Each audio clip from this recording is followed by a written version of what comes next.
بسم الله الرحمن الرحيم. ومن أحسن قولا ممن دعا إلى الله وعمل صالحا وقال إنني من المسلمين. والسابقون الأولون من المهاجرين والأنصار والذين اتبعوهم بإحسان رضي الله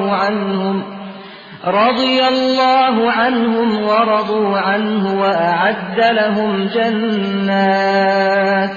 جنات تجري تحتها الأنهار خالدين فيها أبدا ذلك الفوز العظيم. نستعينه ونستغفره ونعوذ بالله من شرور أنفسنا ومن سيئات أعمالنا من يهده الله فلا مضل له ومن يضلله فلا هادي له وأشهد أن لا إله إلا الله وحده لا شريك له وأشهد أن محمدا عبده ورسوله. يا أيها الذين آمنوا اتقوا الله حق تقاته ولا تموتن إلا وأنتم مسلمون.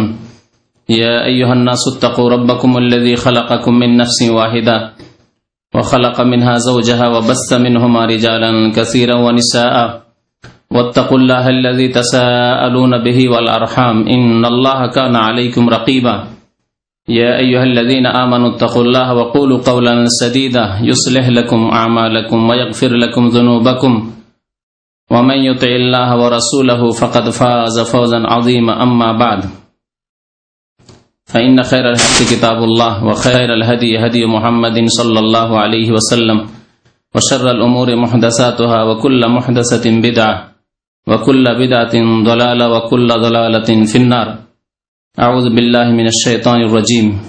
بسم الله الرحمن الرحيم.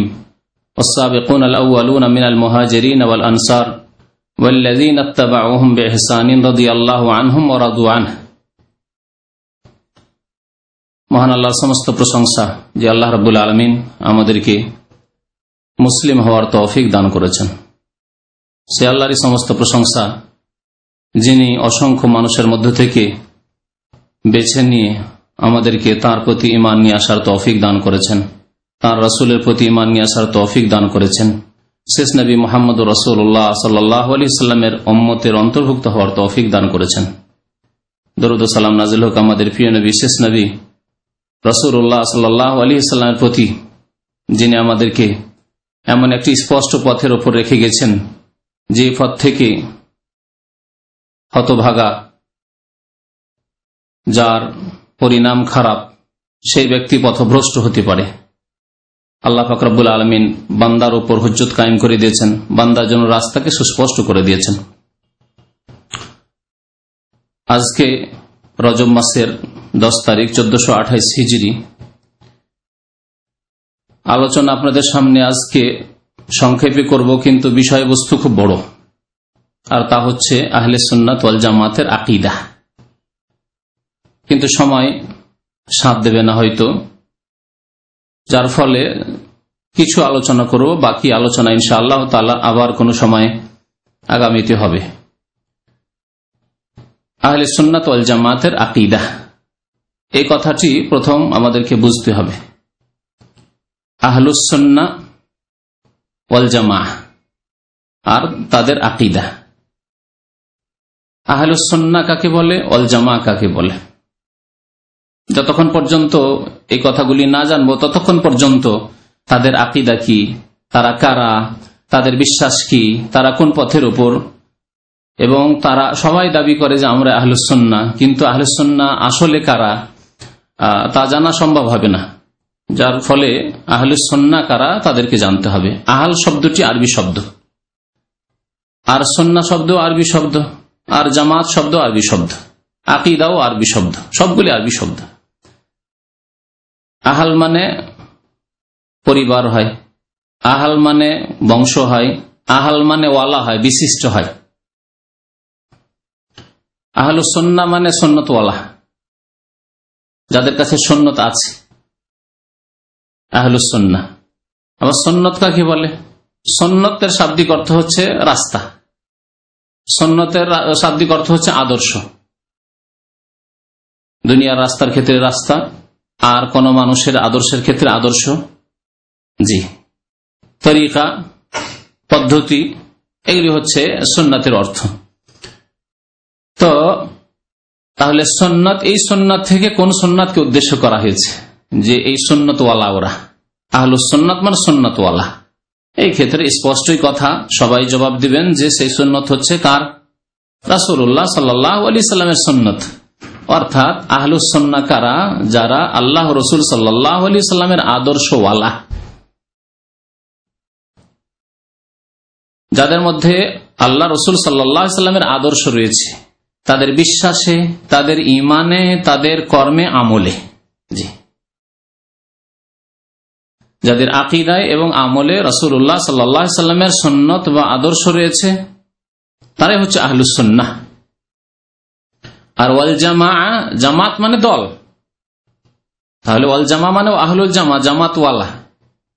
এই জামাত থেকে কোন জামাতকে উদ্দেশ্য করা হয়েছে? এই জামাত থেকে প্রথম জামাত ইসলামের, যে জামাত নবী করিম সাল্লাল্লাহু আলাইহি সাল্লাম স্বয়ং নিজ হাতে গড়ে তুলেছিলেন, তৈরি করেছিলেন, অন্য মানুষের তৈরি করা নাই, বা নিজে নিজে সে জামাত তৈরি হয়ে গেছে তাও নাই। তা নিজে নিজেই যদি কোনো জামাত দল তৈরি হয়, তাতে বিভ্রান্তির সম্ভাবনা বেশি আছে। কোন একটি দল বা কিছু লোক যদি একটি জামাত তৈরি করে, দল তৈরি করে, তাতে গুমরাহি, বিভ্রান্তি, ভুল ভ্রান্তি হওয়ার সম্ভাবনা আছে।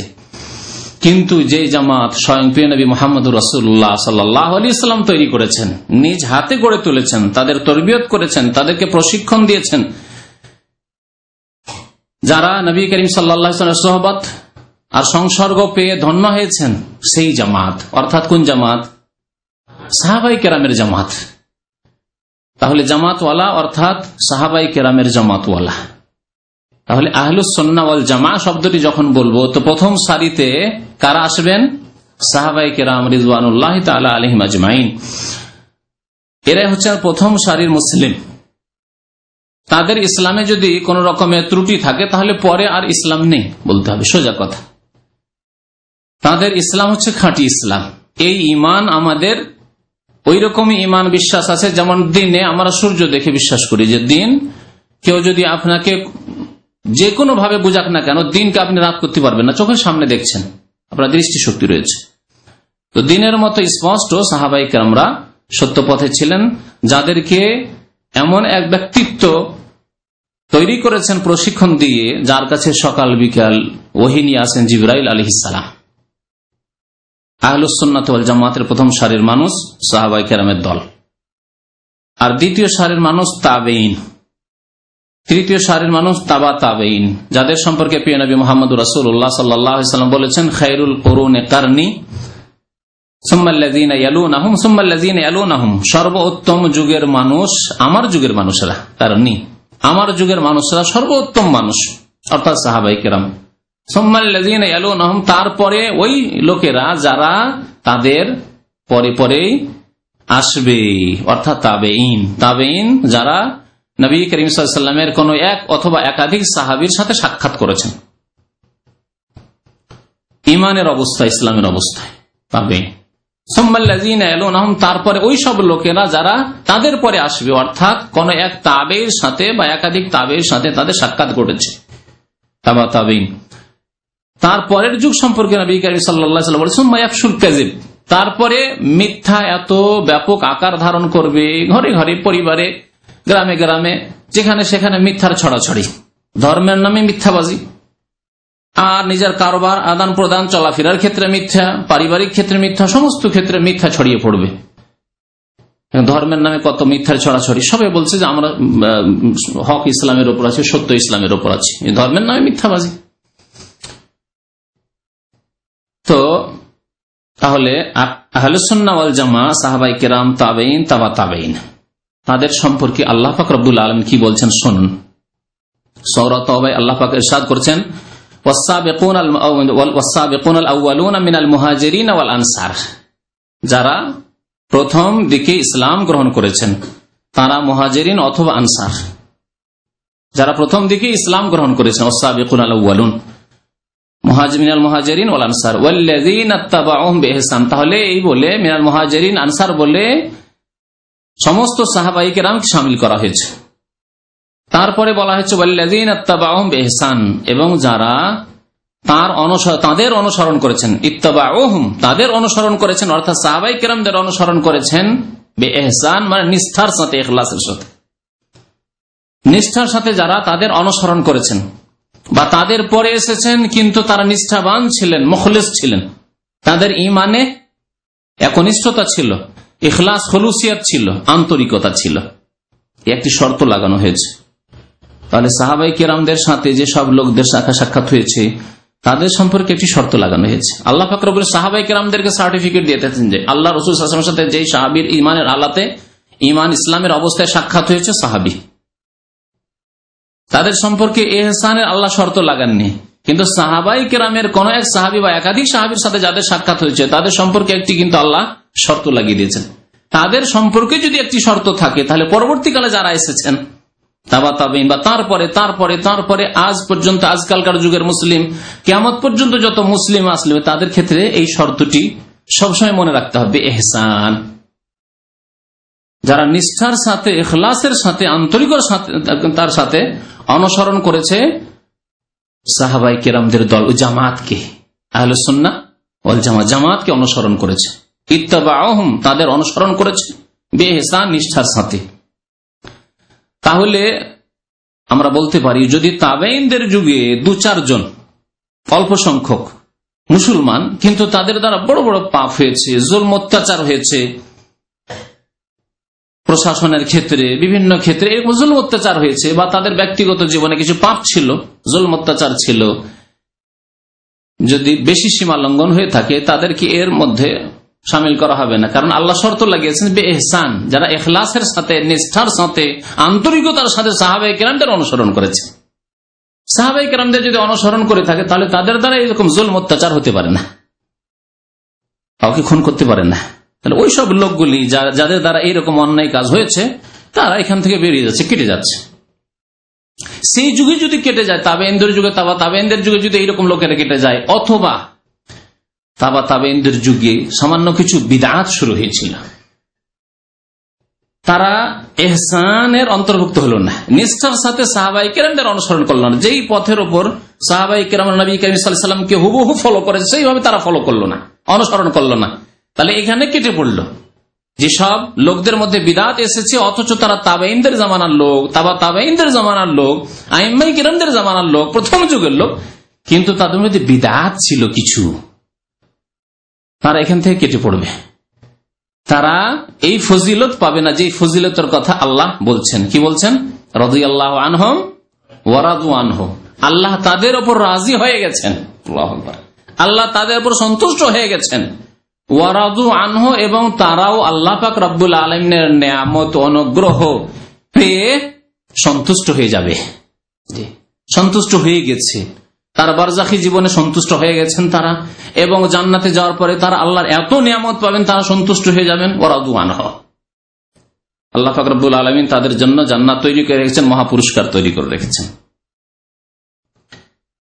তাহলে এখানে স্পষ্ট কিন্তু যারা ইহসানের সাথে, নিষ্ঠার সাথে অনুসরণ করেনি নবী করিম সাল্লাল্লাহু আলাইহি ওয়াসাল্লামের সুন্নতের এবং সাহাবায়ে কেরামের জামাতের, তারা কিন্তু এই দলে শামিল হবে না।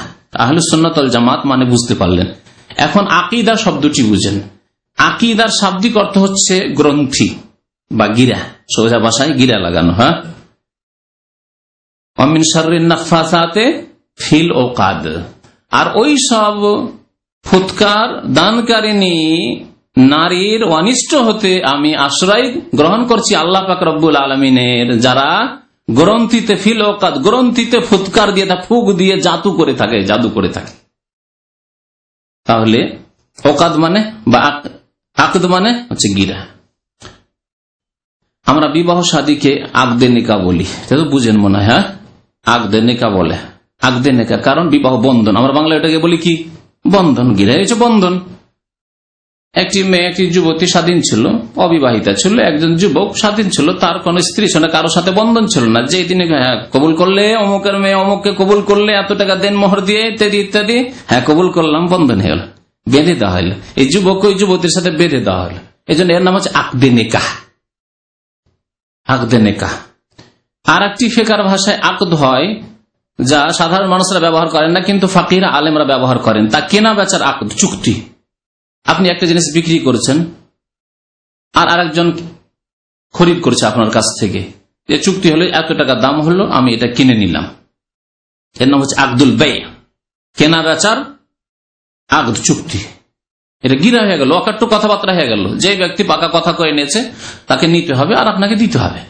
আপনি বিক্রি করে দিলেন, কথা দিয়ে দিলেন, তা বলছেন না ভাই দেওয়া হলো না, আমি লস খেয়ে যাচ্ছি। না, কথা দিয়ে দিয়েছেন আপনি, তবে সে যদি ছেড়ে দেয় সেটা তার ব্যাপার। হ্যাঁ নিয়ে নিলাম ভাই, আর কোনো দোষ নেই মাল সামানে, আর বলছেন না ভাই, পাকা কথাবার্তা করার পরে আগদ করার বলছেন না নেব না, এ হচ্ছে গিরা।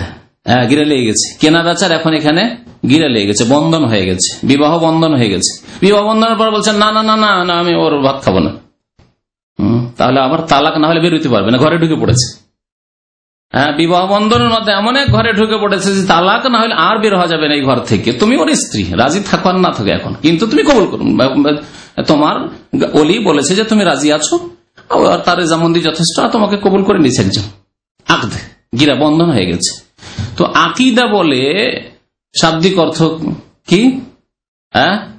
গিরা কি? তো আকিদা, বিশ্বাস, ইমানের বিশ্বাসগুলিকে ইসলামী শরীয়তে, ইসলামের পরিভাষায় আকিদা এই জন্য বলা হচ্ছে যে এগুলি খুব শক্ত জিনিস।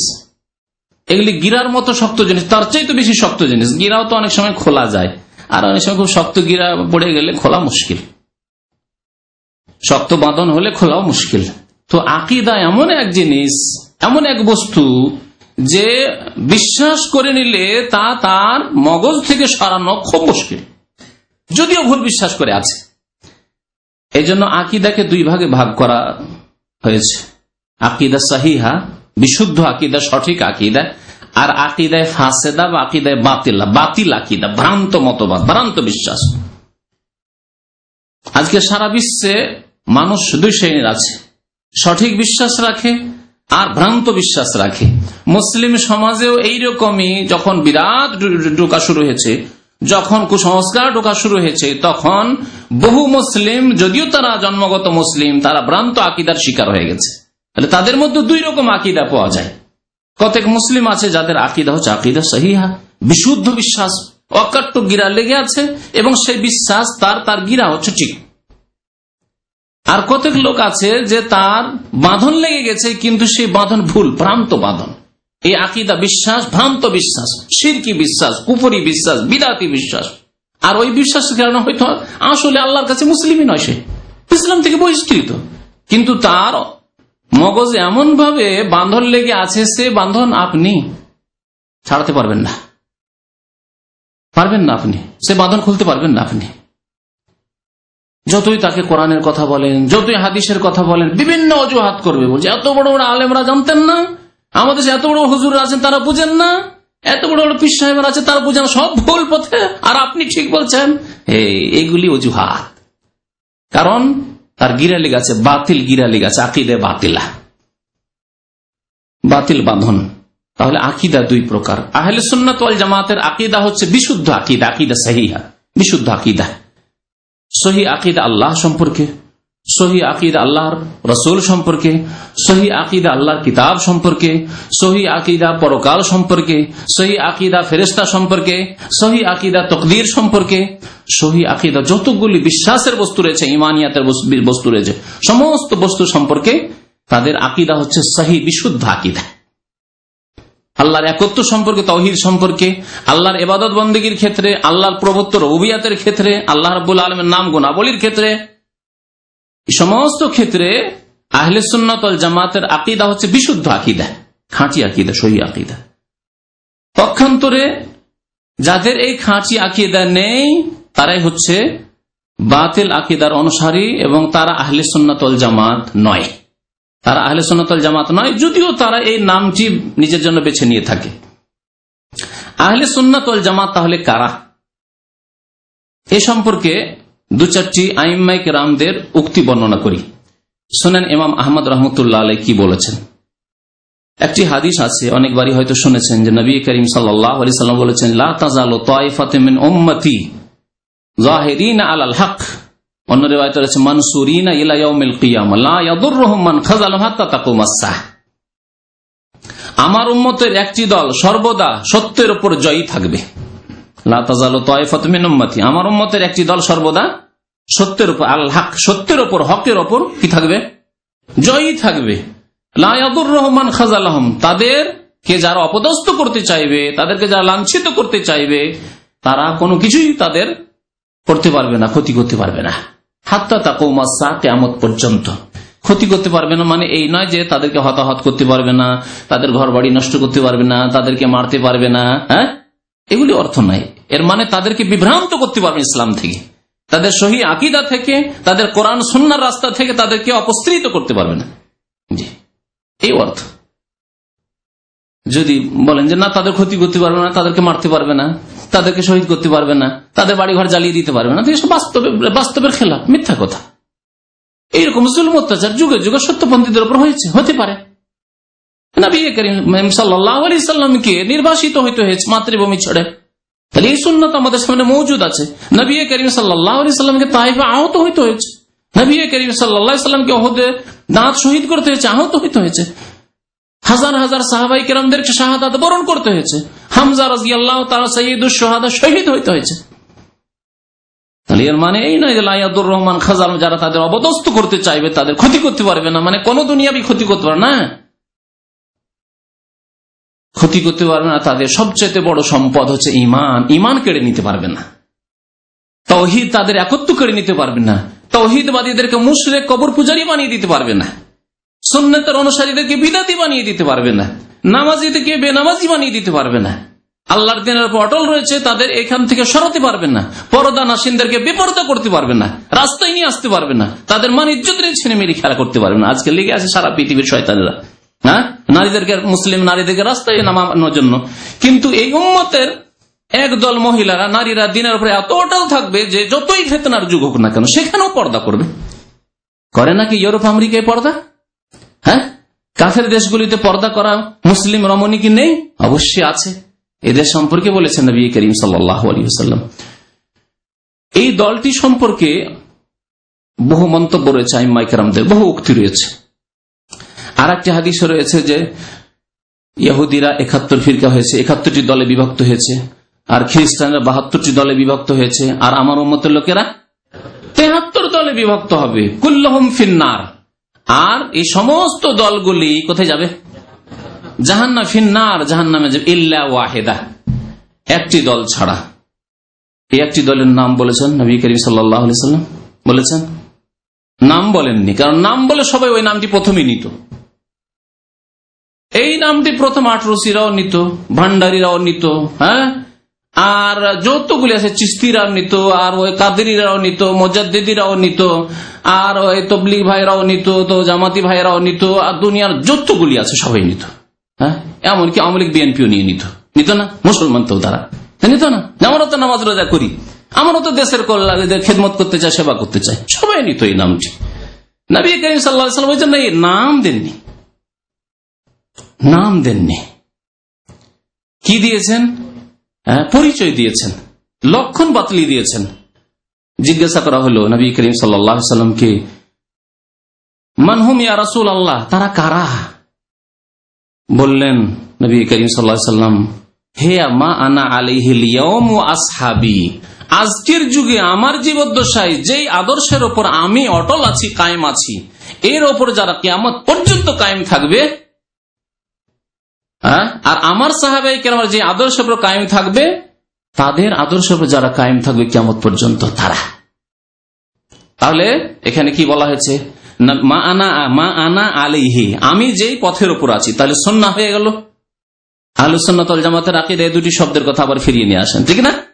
মা আনা আলাইহিল ইয়াউম, আজকে আমি যেই পথের উপর আছি, এর মানে সুন্নাত। আর ওয়া আসহাবি, আমার সাহাবায়ে কেরাম যেই পথের উপর আছেন, জামাত হয়ে গেল। তাহলে হলো না? হ্যাঁ, এখান থেকে ওলামারা নিয়েছেন নামটি আহলে সুন্নাত ওয়াল জামাত, এই নামটি নিয়েছেন, কিন্তু নবী করিম সাল্লাল্লাহু আলাইহি ওয়াসাল্লাম আহলে সুন্নাত ওয়াল জামাত নামটি বলেননি, না হলে সবাই এই নামটিকে কুড়িয়ে নিয়ে যেত। না, আমরা এই নামের অধিকারী, আমার পথের ওপর যারা আছে, আর আমার সাহাবায়ে কেরামের পথের ওপর যারা আছে, আল্লাহ রাসূল সাল্লাল্লাহু আলাইহি ওয়াসাল্লামের তাহলে জীবনী আপনাকে পড়তে হবে যে নবী করিম সাল্লাল্লাহু আলাইহি ওয়াসাল্লামের যুগে বড় পীরের নাম কি ছিল, আর তার কত হাজার মুরিদ ছিলেন, আর নবী সাল্লাল্লাহু আলাইহি ওয়াসাল্লামের জামানায় কতটি তরিকত ছিল, আর সেসব তরিকাগুলির জিকির আজকার ওজিফা কি ছিল, ঠিক না, জানতে হয় তাহলে। তারপরে সাহাবায়ে কেরামদের যুগে 110 হিজরি পর্যন্ত, নবী সাল্লাল্লাহু আলাইহি ওয়াসাল্লামের ইন্তেকাল তো হয়ে গেল 10 হিজরিতে, 110 হিজরি পর্যন্ত সাহাবায়ে কেরামদের যুগ। শেষ সাহাবীর ইন্তেকাল হয়েছে মক্কাতুল মুকাররমে 110 হিজরিতে। 110 হিজরি পর্যন্ত কোন কোন তরিকাগুলি ছিল? এই 18 তরিকা ছিল, হ্যাঁ, চিশতি তরিকা ছিল, কাদেরি তরিকা ছিল, মুজাদ্দিদি তরিকা ছিল, এসব ছিল, এইসব চিল্লা লাগানো ছিল, সবগুলি প্রশ্ন। এখন আপনি প্রশ্ন করেন, উত্তর নেন আপনার বিবেকের কাছে, নয় পড়াশোনা করে ইসলাম সম্পর্কে পড়াশোনা করেন, উত্তর নেন সঠিক কোরআন এবং হাদিস পড়াশোনা করে উত্তর নেন আপনি। নবী সাল্লাল্লাহু আলাইহি ওয়াসাল্লামের রাস্তার উপর এবং তার সাহাবায়ে কেরামদের রাস্তার উপর যারা কায়েম থাকবে তারাই হচ্ছে কি না, হাদিস কি জান্নাতি, জান্নাতি দল, একটি দল, ফিরকা নাজিয়া, নাজাত প্রাপ্ত, মুক্তিপ্রাপ্ত দল। সমস্ত জাহান্নামে যাবে, কিন্তু ওই দলটি জান্নাতে যাবে যেই দলটি আমার রাস্তার উপর এবং আমার সাহাবায়ে কেরামের রাস্তার উপর, ঠিক না? তাহলে একটি হচ্ছে নাজাত প্রাপ্ত দল, মুক্তিপ্রাপ্ত দল, আরেকটি হচ্ছে সাহায্য প্রাপ্ত দল, সাহায্য প্রাপ্ত থাকবে, তাদের কেউ ক্ষতি করতে পারবে না। এদের সম্পর্কে জিজ্ঞাসা করা হয় ইমাম আহমদ বিন হাম্বল রহমতুল্লাহ আলাইকে। তিনি বলছেন তাদের সম্পর্কে শুনেন, ইনলাম ইয়াকুনু আহলাল হাদিস ফালা আদরি মান হুম। তারা যদি হাদিসের অনুসারী না হয় তাহলে আমি জানি না যে আর পৃথিবীতে কোন মুসলিম আছে, কোন মানুষ আছে যারা সাহায্যপ্রাপ্ত দল, যারা নাজাত প্রাপ্ত দল, যারা আহলে সুন্নাহ ওয়াল জামাত। ইনলাম ইয়াকুনু আহলাল হাদিস, তারা যদি হাদিসের অনুসারী না হয়। আর হাদিসের অনুসারী মানে অনেকে আবার প্রশ্ন করে, তাহলে তারা তো হাদিসের অনুসারী, তাহলে তো কোরআন মানে না, তাহলে মুসলমান কি করে? যদি এইরকম প্রশ্ন করে দেয় তখন হতভম্ব, আপনার ইলম না থাকলে হতভম্ব, কথা তো ঠিকই, কোরআনই মানে না, হাদিস মানে কি হবে, ঠিক না?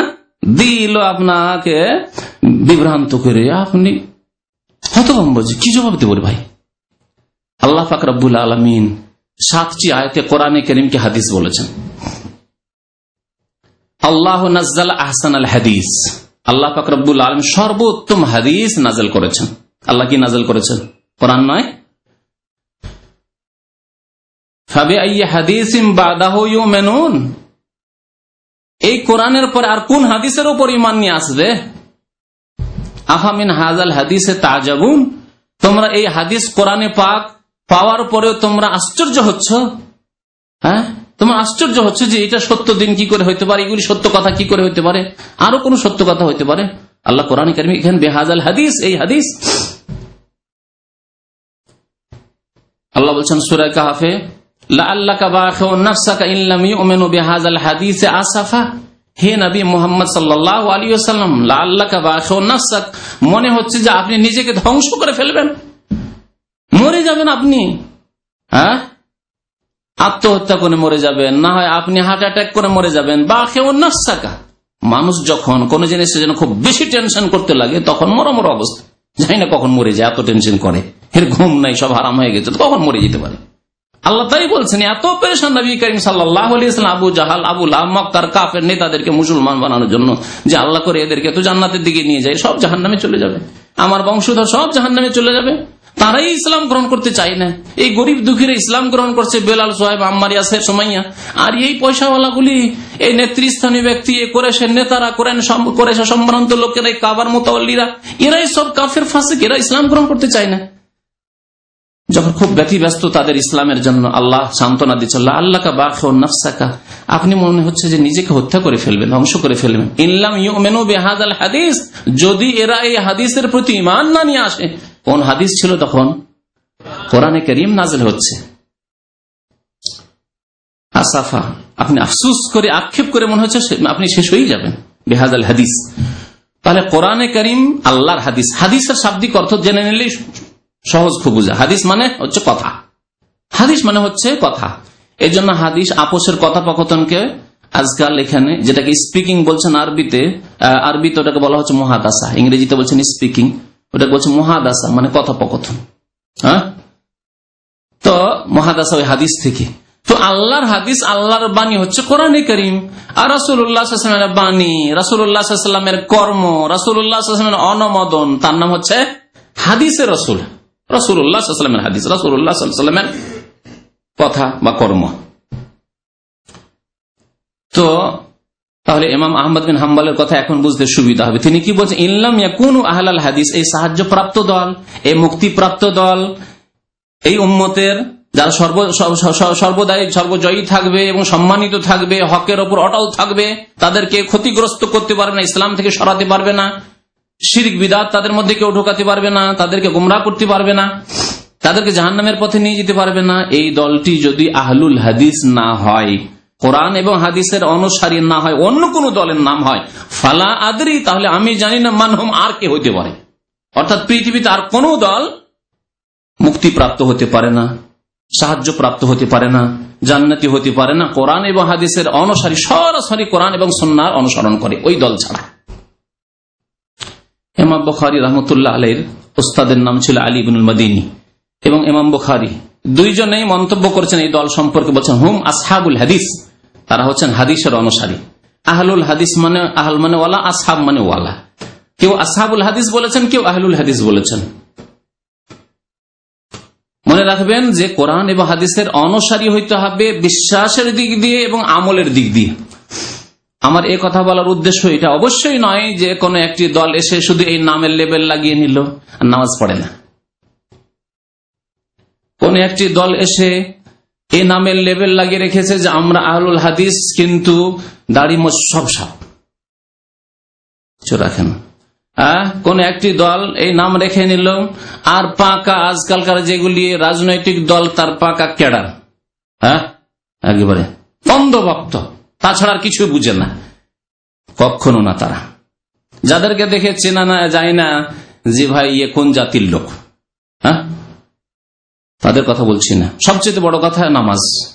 নামাজ নেবার আহলুল হাদিস কোথায়? কোরআনে কতবার নামাজের কথা আছে?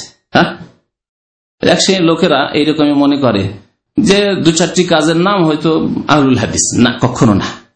আহলুল হাদিস মানে আকীদা, বিশ্বাসে আহলুল হাদিস হইতে হবে, কোরআন এবং হাদিসের অনুসারী হইতে হবে, আর আমলেও কোরআন এবং হাদিসের অনুসারী হইতে হবে।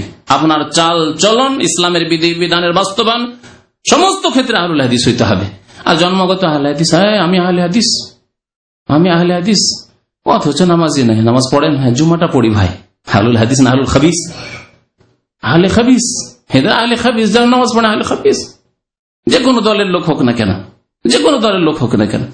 তো কথা হচ্ছে যে আহলুল হাদিস বলার উদ্দেশ্য হচ্ছে আকীদা আমলের আহলুল হাদিস।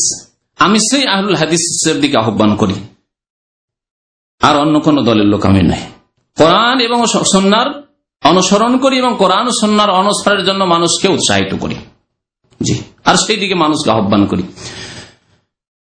তো ইমাম বুখারী আর আলী ইবনুল মাদিনী তার ওস্তাদ বলছেন হুম আসহাবুল হাদিস, তারা কোরআন এবং সুন্নাহর অনুসারী। আর শোনাই, আমাদের দেশে বড় পীর কাকে বলে? বড় পীর কে? যাকে বাড়াইতে বাড়াইতে বাড়াইতে গিয়ে বলে গৌসুল আজম। গৌসুল আজম মানে মহান উদ্ধারকারী। মহান উদ্ধারকারী নাকি আব্দুল কাদির জিলানী।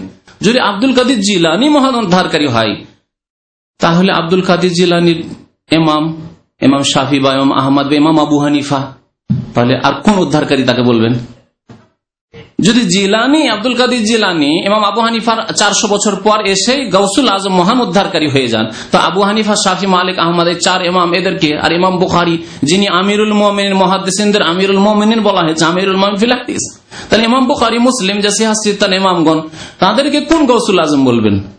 আজমের উপর আর কোন বড় কোন উপাধি আছে? আজম মানে কি? সবচেয়ে বড়। আজম মানে সবার চাইতে বড়।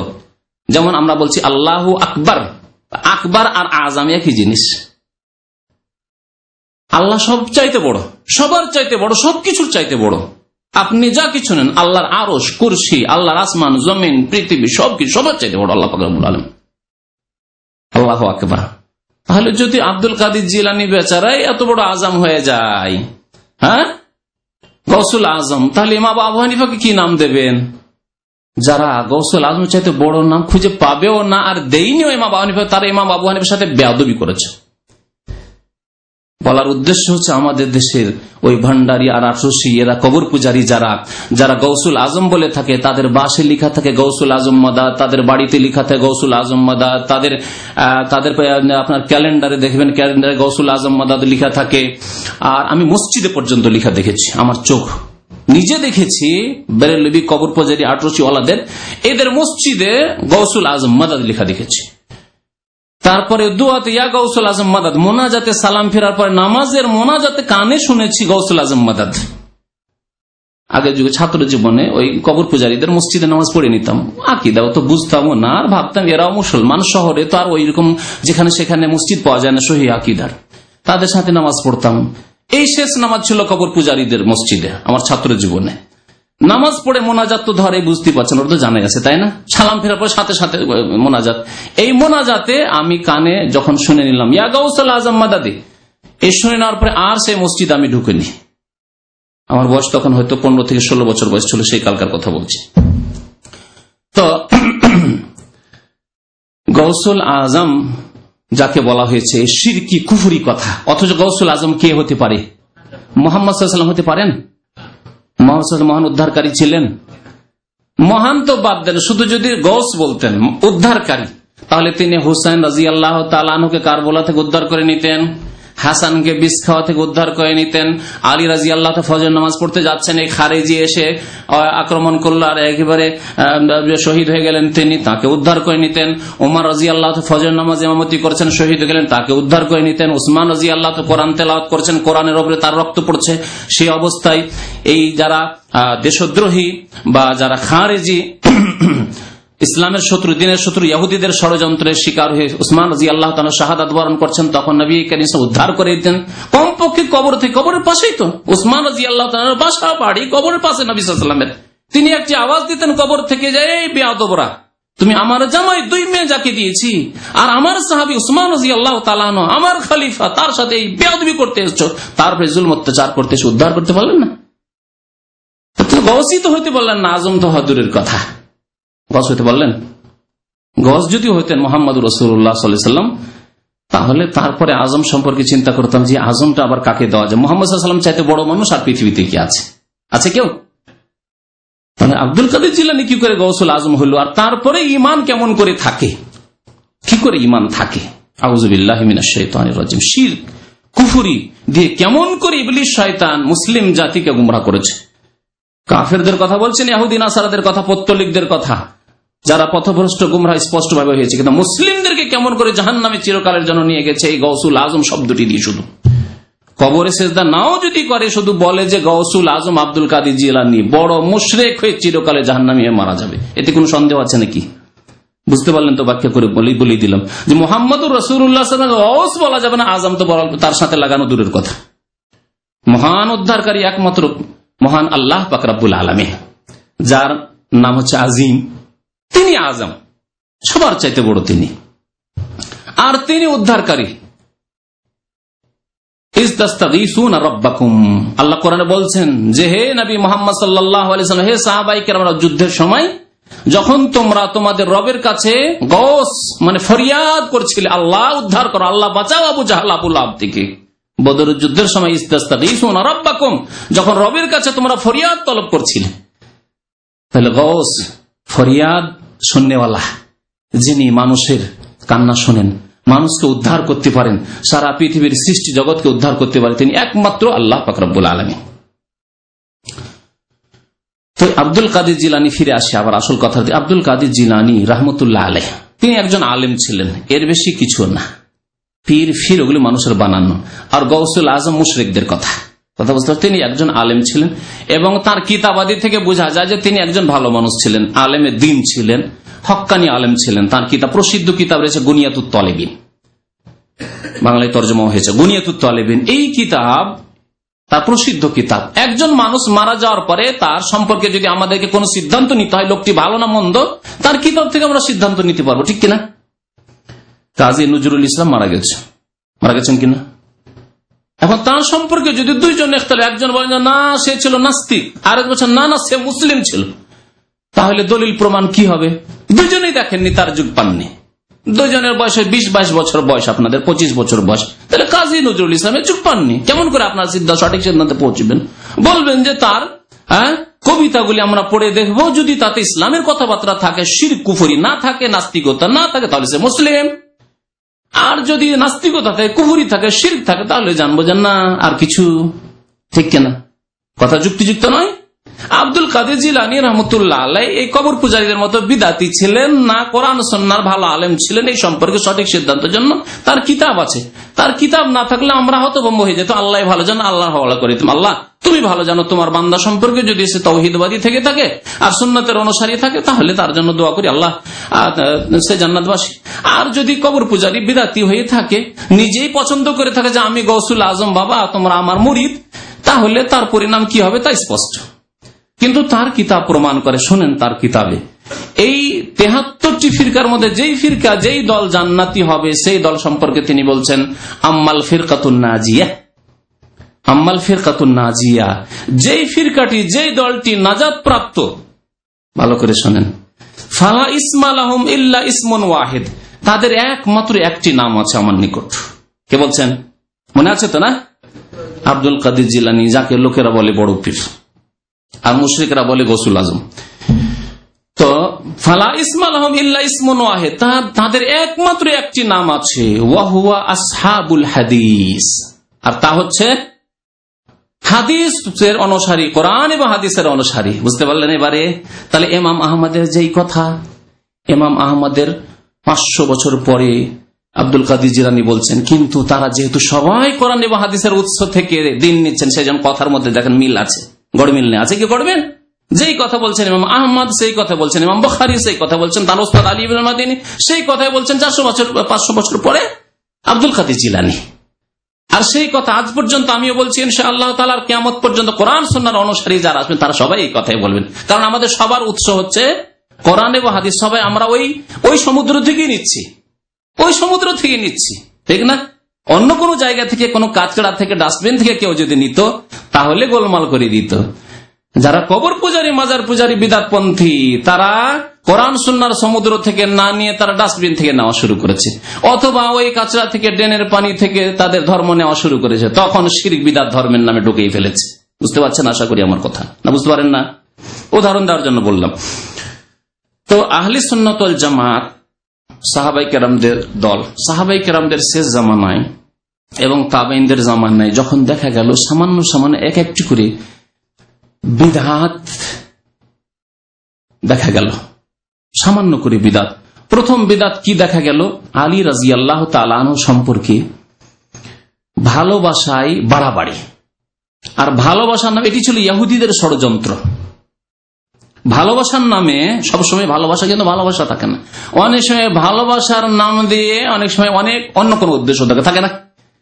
আজকাল স্কুল, কলেজ, ইউনিভার্সিটিতে যে যুবতীদের সাথে ভালোবাসা, প্রেমের যে সব দৃশ্য দেখে থাকেন যুবকদের, ওই ভালোবাসায় কি সততা আছে? না, এরা লম্পট। কিন্তু ভালোবাসার নাম দিয়ে, প্রেমের নামে তোমাকে ভালোবাসি, হ্যাঁ তোমাকে ভালোবাসি, চিঠি লিখছে, মেসেজ পাঠাচ্ছে, আজকাল তো মোবাইলের যুগ, তোমাকে ভালোবাসি, এর মধ্যে দাল মে কালা হ্যায়।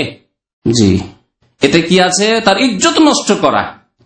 ইজ্জত নষ্ট করে দেওয়ার পরে তার শয়তানি যে মনস্কামনা ছিল তা পূরণ হয়ে গেল। তারপরে ওই মেয়ে পাগল, যে তুমি আমার ইজ্জত নষ্ট করেছো, বিয়ে কর। বলছে তোমার মতো কুচরিত্রা মেয়েকে বিয়ে করবো, তোমাকে বিয়ে করবো, তোমাকে বিয়ে করে কি শান্তি পাবো? তুমি যদি আমার সাথে এরকম করতে পারো, তুমি আরো কারোর সাথে করতে পারো। শয়তানরা এরকমই করে। আজকাল দুর্বল যুবতীরা, তাদের মন দুর্বল, আর অন ইসলামিক পরিবেশ, অন ইসলামিক আপনার শিক্ষাক্ষেত্র, অন ইসলামিক কর্মক্ষেত্র, আর সেখানে এই ফিতনায় লিপ্ত হচ্ছে তারা। তো কথা হচ্ছে যে আলী রাদিয়াল্লাহু তাআলার মহব্বতের যারা দাবিদার ছিল, তাদের দালমে কালা এরকমই ছিল। ইহুদি আব্দুল্লাহ বিন সাবার ষড়যন্ত্র ছিল যে ইসলামে না ঢুকলে ইসলামের ক্ষতি করা যাবে না। ইসলামে ঢুকে গিয়ে আলী রাদিয়াল্লাহু তাআলা এত শক্তিশালী না, তার মধ্যে খোদাই, উলুহিয়াতের গুণ আছে, আল্লাহর গুণ আছে। ভালোবাসতে বাসতে আল্লাহর পর্যায়ে পৌঁছে দিল। আজকেও এদের উম্মত কিছু মওজুদ আছে, বাস্তবে শোনায় আপনাকে, যারা কাঠের কাজ করে, বড় বড় কাঠ, ভারী ভারী কাঠ উঠায় না, আর কাঠ ফাড়া কাজ করে যারা ওই ছুতার, তাদের দেখেছেন? আমি কাঠ উঠাতে আমি কানে শুনেছি, ইয়া আলী বলে, শুনেছেন? অথচ তারা নিজেদেরকে বলে সুন্নি, হয় হানাফি, না হয় শাফি, না হয় মালিকি, না হয় হাম্বলি, কিছুই হোক না কেন। আমাদের দেশে তো না বেশিরভাগ হানাফি অথবা আহলে হাদিস বা এরকম কিছু আছে, শাফি খুব কমই আছে, বা মালিকি হাম্বলি তো নেই। তো এরা নিজেদেরকে শিয়া বলে না, কিন্তু শিয়াদের ভারত উপমহাদেশে বেশ কিছুদিন ধরে শিয়াদের রাজত্ব থাকায় শিয়াদের থেকে এই কুফরি কথা শিখে রেখেছে যে আলীর মধ্যে খোদাই কুওয়াত আছে, হ্যাঁ, আল্লাহর শক্তি ক্ষমতা আছে। সুতরাং যখন কোন শক্তির প্রয়োজন হবে বলতে হবে ইয়া আলী, ইয়া আলী, ইয়া হুসেন যদি বলা যায়, তাহলে শক্তি বাড়বে, হ্যাঁ, ক্ষমতা বাড়বে। কুফরি কথা। তো এইভাবে আলী রাদিয়াল্লাহু তাআলা আনহুর জীবদ্দশায় আলী রাদিয়াল্লাহু তাআলা শুনতে পেলেন যে কিছু লোকেরা আছে যারা আমাকে বলছে আমার মধ্যে নাকি খোদাই গুণ আছে, আমার মধ্যে আল্লাহর বহু গুণ আছে, আল্লাহর মতো অসীম ক্ষমতা আছে, আল্লাহর মতো অসীম এলেম আছে আমার, ইত্যাদি ইত্যাদি। যখন শুনতে পেলেন তখন তিনি আগুন জ্বালিয়ে দিলেন, এক জায়গায় একটি গর্ত করে আগুন জ্বালালেন। তার একজন সঙ্গী ছিল, সহচর তাবেঈ, তার নাম ছিল কাম্বার। কাম্বারকে বলে, কাম্বার এক কাজ করে আগুন জ্বালাও। কি করবেন? এই যে লোকগুলি বলছে যে আলী এলাহ, সেগুলিকে একটা করে ধরো, যেহেতু তিনি খলিফা ছিলেন, হ্যাঁ, রাষ্ট্রের মালিক ছিলেন, আর এরা কাফের মুশরিক মুরতাদ হয়ে গেছে। বরং মুসলিম পরিবার থেকে যারা বলবে যে আলী খোদা, আলী এলাহ, তারা মুরতাদ। সুতরাং এদের শাস্তি হচ্ছে হত্যা করা। তার একটি মাসলা জানা ছিল না। দেখেন, বোঝা, আলী রাদিয়াল্লাহু তাআলা আনহুর যদি কোনো মাসলা না জানা থাকে, তাহলে যদি কেউ আমরা বলি যে ইমাম আবু হানিফার অমুক মাসলায় সহিহ হাদিস জানা ছিল না, কোনো বেয়াদবি আছে কি? ইমাম শাফির অমুক মাসলা জানা ছিল না, বেয়াদবি আছে, তাই তার ভুল হয়েছে। ভুল হতে পারে, তাদের কাছে ওই আসতো নাকি? ইমাম আহমদের অমুক মাসলায় সহিহ হাদিস জানা ছিল না, যদি এ কথা বলা হয়, যার প্রমাণ তার পেশ করা যায়, তাহলে কোনো ভুল আছে? কিন্তু এটা বলবে দক্ষ আলেমরা বলবে, যারা জাস্টিফাই করতে পারবে, যারা ফয়সালা যাচাই বাছাই করতে পারবে, একটা সাধারণ বাচ্চা নয়। আলী রাদিয়াল্লাহু তাআলা আনহুর ওই হাদিস জানা ছিল, যে হাদিসে বলেছেন নবী করিম সাল্লাল্লাহু আলাইহি ওয়াসাল্লাম, লা তুআযযিবু বিআযাবিল্লাহ, আল্লাহর আযাব দিয়ে তোমরা কাউকে আযাব দিও না। আল্লাহর আযাব কিসে হবে? আগুনে হবে। তোমরা কাউকে যদি শাস্তি দিতে হয়, মৃত্যুদণ্ড দিতে হয়, আগুনে জ্বালিয়ে পুড়িয়ে তোমরা তাকে শাস্তি দেবে না। বুঝতে পেরেছেন? যদিও সে আগুনে জ্বালিয়ে থাকে, আগুনে জ্বালিয়ে না, তাহলে কি করতে হবে? হত্যা করতে হবে, তরবারি দিয়ে বা অন্য কোনো তরিকায় হত্যা করতে হবে। এই হাদিস তার জানা ছিল না। তিনি আগুন জ্বালাতে বললেন একটি গর্তে, আর তারপর আগুন যখন জ্বালানো হলো তখন সবগুলিকে ধরে ধরে, যারা ওই রকম মুরতাদ দেখেছে, বলছে আলী খোদা, আলী খোদা, ইয়া আলী, ইয়া আলী, ধরো, আর এদেরকে আগুনে ফেলো। আগুনে তাদেরকে জ্বালিয়েছিলেন। ফালাম্মারা আইতুল আমরান মুনকারা, একটি কবিতায় আছে, আলী রাদিয়াল্লাহু তাআলার কবিতায়, ফালাম্মারা আইতুল আমরান মুনকারা, যখন দেখলাম ইসলাম বিরোধী চরম পর্যায়ে পৌঁছে গেছে, আমাকে আল্লাহ বানিয়ে ফেলেছে এই কাফের মুশরিক মুরতাদরা, আজ্জাজতু নারান, আমি তখন আগুন জ্বালাবার আদেশ করলাম। দাউতু কাম্বারা, আর কাম্বারকে বললাম যে ধরো এদেরকে, আর ধরে নিয়ে এদেরকে আগুনে নিক্ষেপ করা। তাহলে দেখছেন, ভালোবাসাতেও অনেক সময় অসৎ উদ্দেশ্য থাকে। এই অসৎ উদ্দেশ্য ছিল ইসলামকে নষ্ট করা, একটি দলকে কুফরি শিরকে নিয়ে যাওয়া। তো এই একটি বিদাতি দল আলী রাদিয়াল্লাহু ভক্ত হওয়ার নামে তারা বিদাতের শিকার হলো। এর সাথে সাথে কি করতে লাগলো? আলীর মহব্বত আর অন্যদের ঘৃণা পোষণ। আবু বকর খারাপ লোক ছিল, ওমর খারাপ লোক ছিল, শুধু খারাপ না, এই তাগুত ছিল এরা। হ্যাঁ, এরা ছিল ইসলামের বড় শত্রু, এরা বেঈমানি করেছে, এরা আত্মসাৎ করেছে। প্রথম খলিফা হওয়ার অধিকারী আলী, এরা সরিয়ে দিয়েছে। তিনজন, আবু বকর, ওমর, ওসমান, এরা জালেম, ইত্যাদি ইত্যাদি। একটি বিদাতি দল বেরোলো, জন্ম নিল প্রথম একটি বিদাতি দল। আর একটি বিদাতি দল বেরোলো, তাদের নাম খারেজি। তারা বললো, তোমার সাথে দ্বন্দ্ব হয়েছিল আলী, তোমার সাথেই ছিলাম, আর তোমার সহযোগী ছিলাম আমরা, মুআবিয়া রাদিয়াল্লাহু তাআলা, দ্বন্দ্ব হয়েছিল, এই দ্বন্দ্বে তুমি তোমার তৃতীয় পক্ষের কথা সালিস কেন মানলে? সালিস মানে তো আল্লাহ এসে বিচার করবেন নাকি?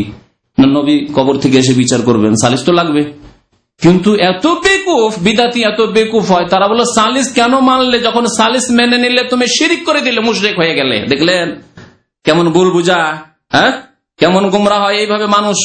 তুমি মুশরিক হয়ে গেছো, সুতরাং তোমার রক্ত হালাল হয়ে গেছে। ইসলামিক সরকারের বিরুদ্ধে অস্ত্র নিয়ে বেরিয়ে পড়ল।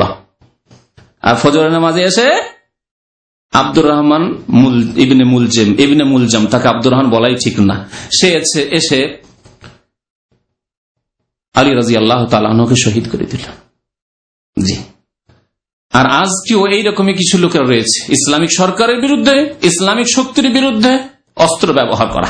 জি, এই একটি বিদাতি দল বেরোলো, এগুলি বিদাতি দল।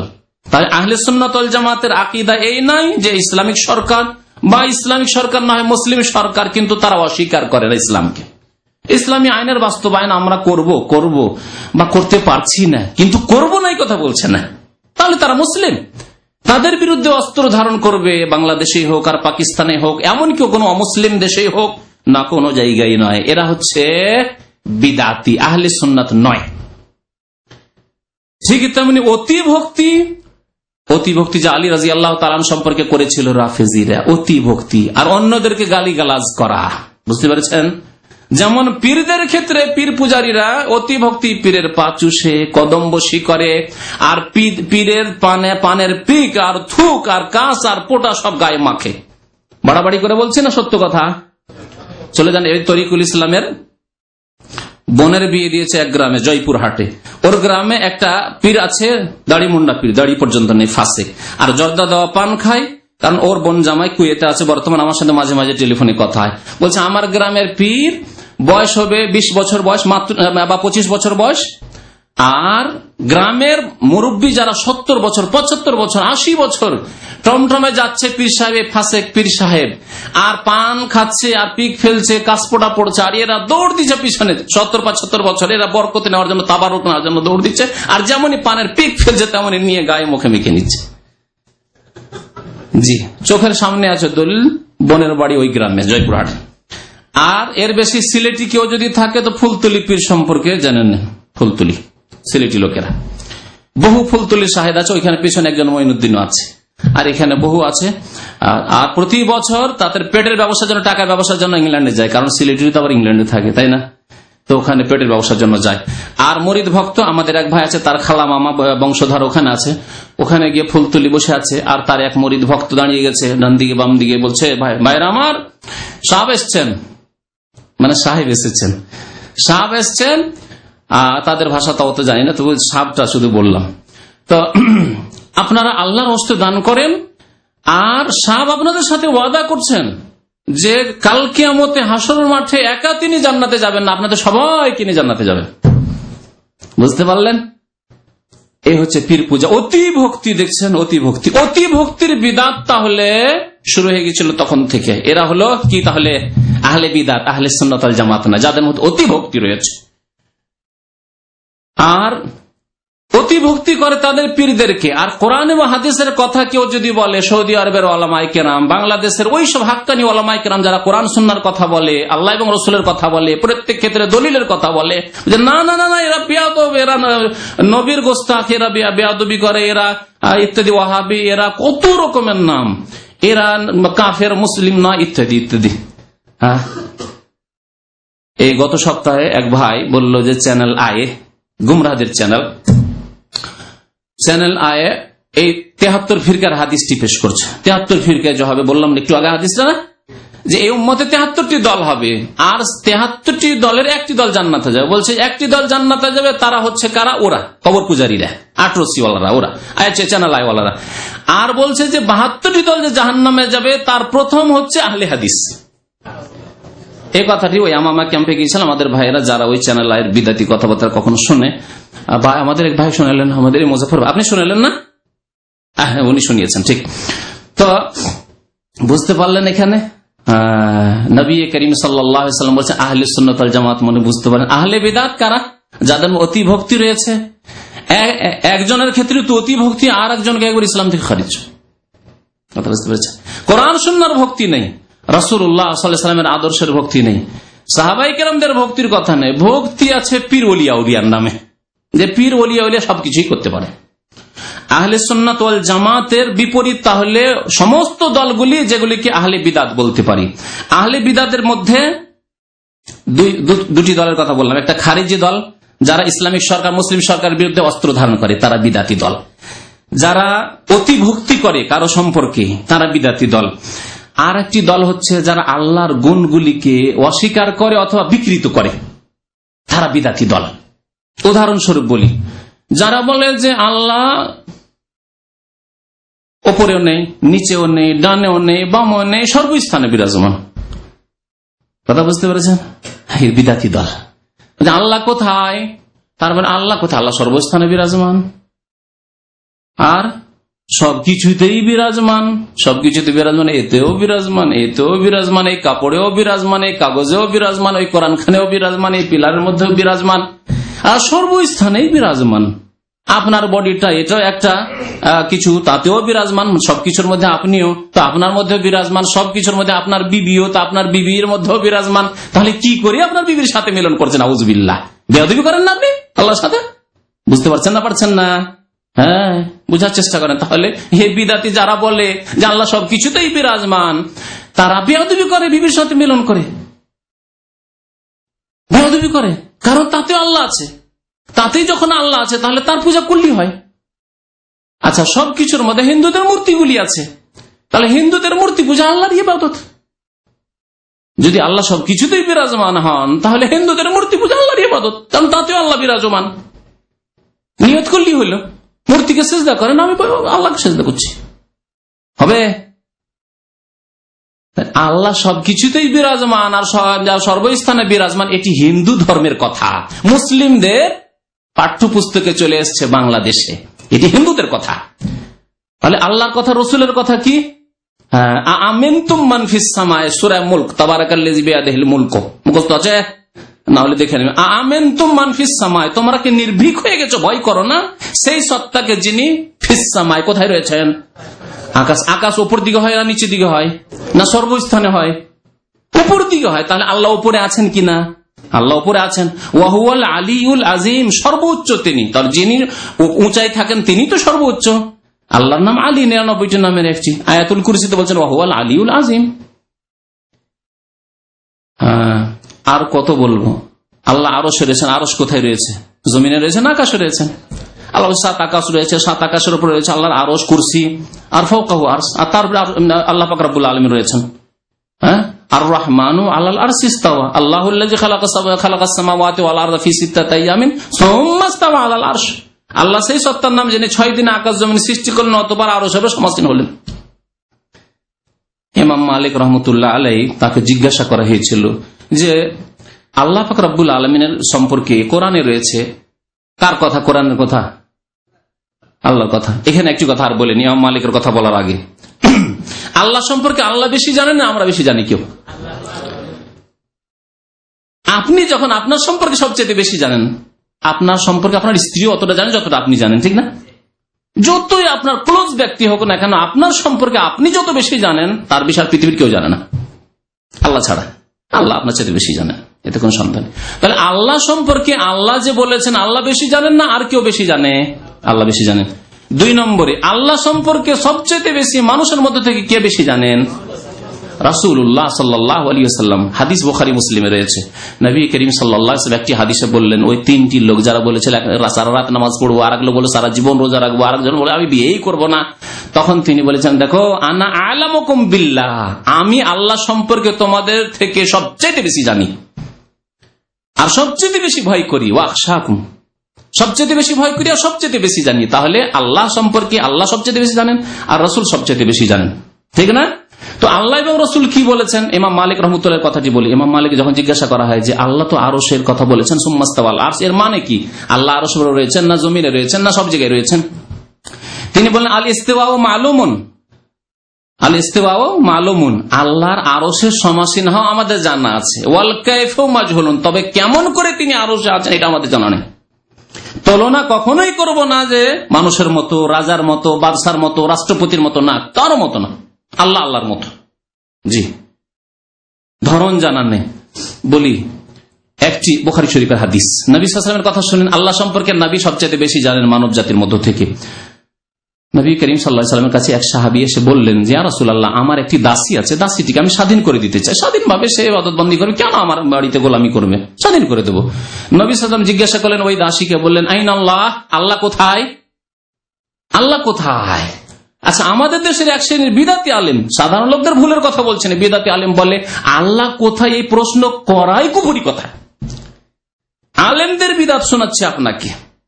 কি বলে জানেন? আল্লাহ সম্পর্কে এই প্রশ্ন করেন আল্লাহ কোথায়, এটি কুফরি কথা, ইসলাম বিরোধী কথা। অথচ নবী সাল্লাল্লাহু আলাইহি ওয়াসাল্লাম স্বয়ং জিজ্ঞাসা করছেন ওই কাকে? দাসীকে, আইন আল্লাহ, আল্লাহ কোথায়? তিনি বলছেন কি? হ্যাঁ, সে দাসী কি বলছেন? ফিস সামায়ে, আকাশে। হলো? আচ্ছা, মান আনা, আমি কে বলো তো দেখি। বলছে আনতা রাসূলুল্লাহ সাল্লাল্লাহু, আপনি আল্লাহর রাসূল।